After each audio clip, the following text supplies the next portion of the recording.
여러분은 하루 만에 세 개의 다른 나라를 여행할 수 있다면 믿으시겠습니까? 비행기를 3번 갈아타는 것도 아니고 비자를 3개나 받는 것도 아닙니다. 그런데 러시아 출신의 여행 크리에이터 안나는 단 하루 동안 서울에서 유럽과 일본 그리고 한국을 동시에 경험했다고 말하는데요. 대체 서울이라는 도시는 어떻게 이런 일을 가능하게 만든 걸까요? 이번에는 직접 동선을 짜서 남자친구와 함께 서울 여행을 떠나기로 결심한 안나. 인천공항에 도착한 안나는 짐을 챙겨 택시에 오르는데요. 호텔에 도착해 짐을 푼 안나는 본격적인 서울 탐방에 나서기 전 이 도시를 움직이게 하는 핵심 수단에 대해 이야기를 꺼냅니다. 인천공항부터 시내 곳곳, 심지어 위성도시까지 끊김없이 이어지는 노선과 정해진 요금, 정시 운행. 이 모든 게 서울 지하철이 가진 강점인데요. Метро. А метро в Сеуле – это абсолютный must-have для передвижения. Оно связывает даже аэропорты и города-спутники. Также метро спасает не только от пробок, но и от таксистов, которые доведут любого до тошнотного состояния. 안나의 이 한마디에는 의외로 깊은 의미가 담겨 있습니다. 많은 나라에서 대중교통이 부실하면 결국 택시에 의존할 수밖에 없고 그 과정에서 운전 스타일이나 요금을 둘러싼 불편을 감수해야 하는 경우가 흔하니까요. 그런데 서울은 지하철 하나만으로도 도시 전체를 신뢰하고 다닐 수 있게 만들어준다는 것. 안나에게는 이것이 단순한 교통 편의를 넘어 도시 전체에 대한 안심으로 다가왔던 것입니다. 첫날 밤을 보낸 안나는 다음날 아침 서울에서 빠질 수 없다는 커피 문화로 하루를 시작합니다. 서울이 커피 소비량 세계 상위권 도시라는 사실 한국인들에게는 그저 일상이지만 외국인의 시선으로 보면 도시 전체가 카페로 뒤덮인 진풍경입니다. 안나는 편의점에서 파는 파우치 커피, 그러니까 얼음 한 컵에 파우치 커피만 부으면 즉석 아이스 아메리카노가 완성되는 한국식 노하우를 보고 감탄을 멈추지 못하는데요. 단돈 1달러 수준의 가격으로 카페 못지않은 커피를 즐길 수 있다는 사실은 한국답게 똑똑한 방법이라고 평가합니다. 본격적인 카페 투어로 나선 안나가 다음으로 향한 곳은 베이글 맛집인데요. 입구부터 줄이 끊이지 않습니다. 안나는 한국인들이 줄 서는 것 자체를 크게 불편하게 여기지 않는다는 점에 다시 한번 놀라움을 표현합니다. 입구는 마치 작은 미술관처럼 꾸며져 있고 내부에는 수십 가지 맛의 베이글이 진열되어 있죠. 이곳에서 시작된 베이글 유행이 동네마다 작은 베이글 가게를 만들어냈다는 설명까지 들으며 안나는 한국이 트렌드를 받아들이고 확산시키는 속도에 다시 놀랍니다.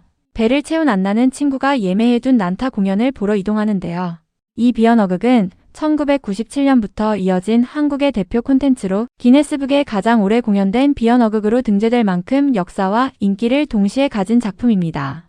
음악도 대화도 없이 오직 주방 도구와 몸짓, 표정만으로 객석을 들었다 놓는 이 공연 앞에서 안나는 완전히 매료되고 맙니다. Если вы думаете, что это просто театр, это точно не он. Это драйвовый кулинарный мюзикл, где все держится на юморе, музыке и кастрюлях. Уже более 10 миллионов зрителей. Меня безумно впечатлило. 무려 1000만 명이 넘는 관객이 이 공연을 봤다는 사실에 그녀는 진심으로 추천하고 싶다는 말을 반복하는데요.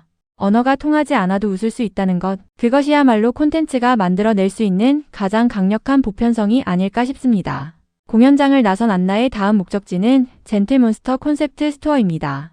안나는 이곳을 두고 단순한 안경 매장이 아니라 예술 갤러리라고 표현하는데요. Я, если честно, не видела ни один влог с Кореи, который бы не показал это место. Это не просто магазин очков, а арт-галерея. Каждый этаж своя вселенная. От футуристики до сюрреализма. Люди сюда приходят не за покупками. Просто вау. Ну правда, шикарный маркетинг. 물건을 팔기보다 경험과 영감을 파는 이 매장 전략에 안나는 마케팅의 수준이 다르다는 평가를 내립니다. 사진 찍을 공간이 매장 자체보다 많을 정도라는 말도 빼놓지 않는데요. 결국 안나도 향수 하나를 손에 들고 매장을 나서게 됩니다. 이어 안나는 서울의 상징이라 불리는 엔서울타워로 향합니다. 1962년에 만들어진 한국 최초의 케이블카를 타고 오르는 동안 그녀는 이 오래된 시설이 가진 의미를 짚어내는데요. 전망대까지 가는 과정마다 줄이 늘어서 있지만 정상에서 마주한 풍경은 그 모든 기다림을 보상해줍니다. 해가 진 뒤 안나는 회전 레스토랑에서 저녁을 즐기는데요. 2시간에 걸쳐 식당 전체가 회전하며 서울의 360도 전경을 보여주는 구조입니다. Это мы сидим, а столики, то есть ресторан 360. И мы сидим, а пол двигается. И мы посмотрим вокруг все, что здесь есть. 테이블을 고를 필요가 없다는 이 발상 자체가 안나에게는 신선했던 모양입니다. 프러포즈 명소로도 유명하다는 설명을 들으며 그녀는 이곳이 가족 모임에도 충분히 어울릴 공간이라고 평가하는데요. 단순한 야경 명소가 아니라 도시가 가진 낭만을 구조 자체로 구현해낸 공간이라는 점이 흥미롭습니다. Довольно нам понравилось. 360, потрясающий вид, такая достаточно интимная обстановка, вкусная еда. Добираться до него очень сложно, просто. Но оно того стоит. 다음날 안나는 좀 더 여유로운 동선으로 서울숲을 찾습니다. 도심 속 작은 센트럴파크라 불리는 이곳에서 그녀는 메가시티 한복판에 사슴이 뛰어다니는 광경을 목격하는데요. 도시와 자연이 단절되지 않고 공존하는 모습은 안나에게 단순한 관광 포인트를 넘어 도시계획에 대한 인상으로 남습니다. 다음으로 안나가 들른 곳은 롯데월드몰입니다. 두 개의 초고층 빌딩이 거대한 지하 갤러리로 연결되어 영화관과 아쿠아리움까지 품고 있는 이 공간을 두고 안나는 도시 안에 또 다른 도시라고 표현하는데요. 안내 데스크에서 러시아어 통역 서비스를 받으며 쇼핑하는 경험은 외국인 관광객을 향한 한국의 서비스 디테일을 자연스럽게 증명해줍니다. 이어 올리브영과 다이소를 둘러본 안나는 가격 대비 품질에 거듭 놀라움을 표하는데요.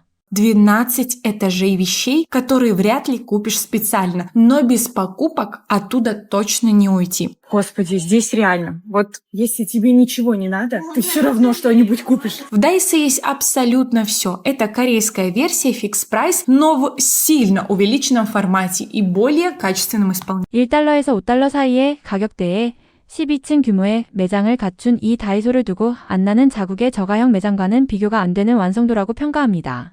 해질 무렵 안나는 한강 유람선에 오르는데요. 반포대교 위에서 펼쳐지는 세계 최대 규모의 다리 분수가 음악에 맞춰 140m 높이까지 물줄기를 쏘아 올리는 장면 앞에서 그녀는 한동안 말을 잇지 못합니다. На мосту Банпо работает крупнейший в мире мостовой фонтан. Струи воды бьют на 140 метров и танцуют под музыку, создавая уникальное светошоу. Вечером это выглядит абсолютно магическим. 마지막 일정은 명동의 길거리 음식 거리였습니다. 군것질을 사먹는 행위 자체가 작은 행복이 될 수 있다는 걸 안나는 명동에서 다시 깨닫게 되는데요. 먹어보고 결정할 수 있는 시식 문화까지 더해지니 배고픈 채로 이 거리를 빠져나가는 사람은 없을 거라는 그녀의 말이 과장처럼 들리지 않을 정도입니다. 결국 안나의 서울 일정은 유럽풍 베이글로 시작해 전통 공연과 미래적 매장을 지나 자연과 야경 그리고 길거리 음식으로 마무리되는데요. 돌이켜보면 하루 동안 안나가 머문 공간들은 저마다 완전히 다른 속도와 분위기를 가지고 있었습니다. 고요한 숲에서 사슴을 바라보던 순간과 화려한 조명 아래 도시 전경을 내려다보던 순간이 같은 하루 안에 자연스럽게 섞여 있었으니까요. 이 모든 장면을 관통하는 한 가지는 명확합니다. 서울은 어디로 가든 그 자체로 완결된 이야기를 들려주는 도시라는 것. 안나가 이 도시를 떠나며 다음 이야기를 예고한 것도 어쩌면 당연한 결과였는지도 모릅니다. 하루 동안 새 나라를 오간 듯한 이 착각이야말로 서울이 가진 가장 강력한 매력이 아니었을까요?